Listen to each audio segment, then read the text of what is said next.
Hey everyone, this is Home Game, my nerdy channel where I just talk about things that I enjoy. Um, let's talk about Crown and Skull. Crown and Skull is the latest project coming from Brandish Gilhelm at Runehammer Games. He created things like Index Card RPG, Viking Death Squad, and he helped DM Scotty get Easy D6 produced, I believe. He produced it through the same company. Uh, he writes unique TTRPGs with an old school feel, and it looks like Crown and Skull is no exception here. So this game has no stats. It only has skills, which I suppose if you have no stats, then skills would be your de facto stat. But you can only do what you can do in this game. By that I mean in other RPGs, if you're not trained in something, then you can still try to do it usually. Like in D&D, if you're not trained in a skill, you can still try to do it. In this game, if you're not trained in it, you can't even attempt it. He uses a system called an attrition system, and there are no hit points. So if there's no hit points, what they attack are your skills. So things you could do before, if you start taking damage, then you might start getting limited on things you can do or things you're carrying. So it causes a bit of a death spiral in the sense that if you take damage, you're injured instead of just using an arbitrary number or a abstract number to represent your health, and you're still perfectly fine until you hit zero. This just says, yeah, you got hit. You know how you could jump 15 feet before? Yeah, you can't do that anymore because I'm attacking your skill. That's how you do damage. So I hit you, your leg is hurt. You can't jump 15 feet anymore. So things like that. So an attrition system would be an appropriate name for this because the more you fight, essentially, it starts meaning the less you can do. So it feels like this, I imagine it feels like this claustrophobic on the edge of your seat, constantly worrying that you're going to die. You can't do more than one thing per turn unless you hurry. So essentially, it's like I'm acting reckless. So I can move or I can attack, but you can't do both unless you want to be reckless about it. So the way he explains it is you can move and attack, but you leave yourself more open to taking damage during that round. So his theory is that it creates, and he hasn't, he's practiced this, so this is what he finds in practice, is that it creates faster turns because you're not stopping and thinking and doing 9 things during your turn. It's like, hey, you want to move or do you want to hit?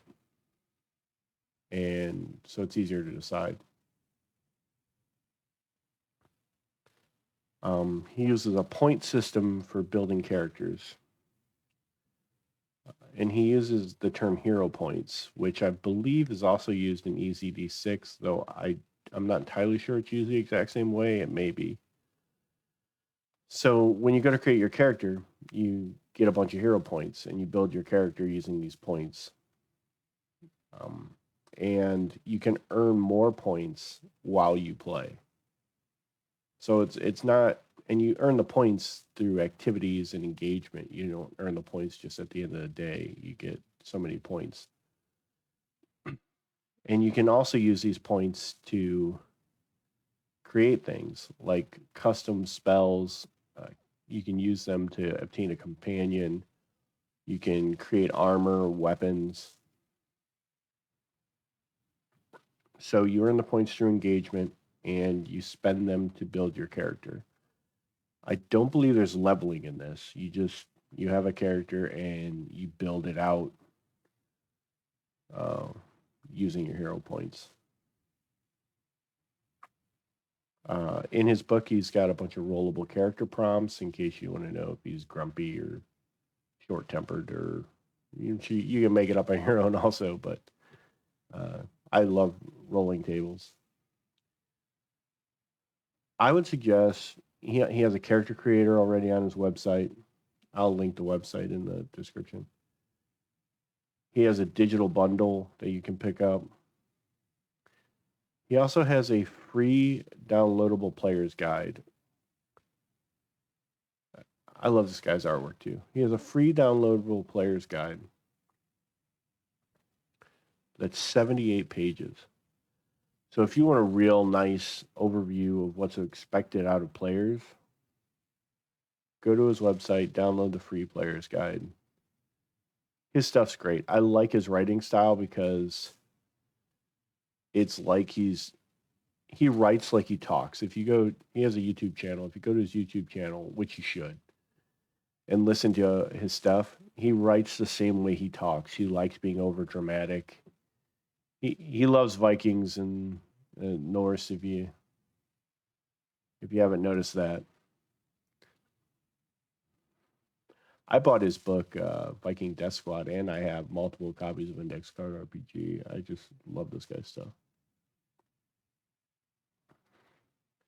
So, like, I'm not gonna do a walkthrough of the entire free sample here, but he explains a lot just in this 78-page starter book, and I believe this is the first 78 pages of the book you would buy. The book is 356 pages. This is the first 78 pages that you would buy in the book. And I believe he said that this pretty much covers anything you would need to know as a player, except for the DM side. So the fact that he offered this for free on his website. So if I as a DM were to buy the book, I wouldn't even have to pass my book around, essentially. I could just say, hey guys, everything you need is in this player's guide, which is free on his website, which I thought was just it's an awesome move on his part.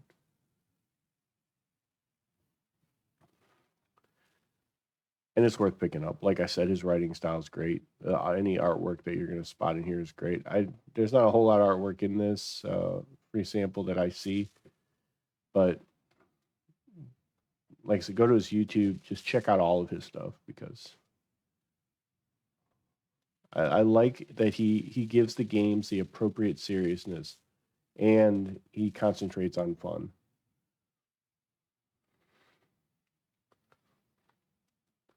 So here's the pricing.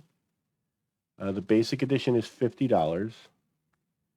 If you just want the digital bundle, it's $30. But if you buy either of the books, the basic or the golden version, you get the digital bundle with it. So for $30, you can get just the digital bundle. For an extra $20, you could have a hard copy of the book and the digital bundle. So I haven't picked this up yet, but I'm going to. Yeah, the Crown and Skull Golden Edition is $80. I mean, it looks pretty fantastic, but we'll see if I have the extra $80 laying around to splurge on that. But I mean, it looks really nice. It is a faux leather hardcover, metallic gold foil emboss. This one has a full color map inside of it. He also uses a hex system for his travel, and it looks like his map is. Yeah, I don't know if he uses the standard hex crawl, like here's where you are, here's where you want to be, there's 10 hexes in between, and do random tables to get there. I don't know if he does that.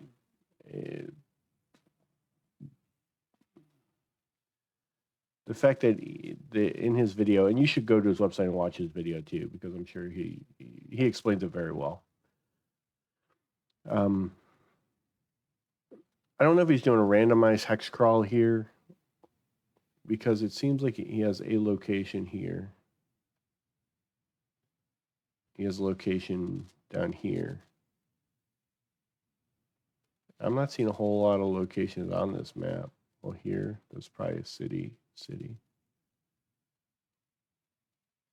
I think it would be awesome if he did randomize hexes between locations you're trying to get to. I've never actually played a game in that style, but I think it would be fun. I enjoy a little bit of random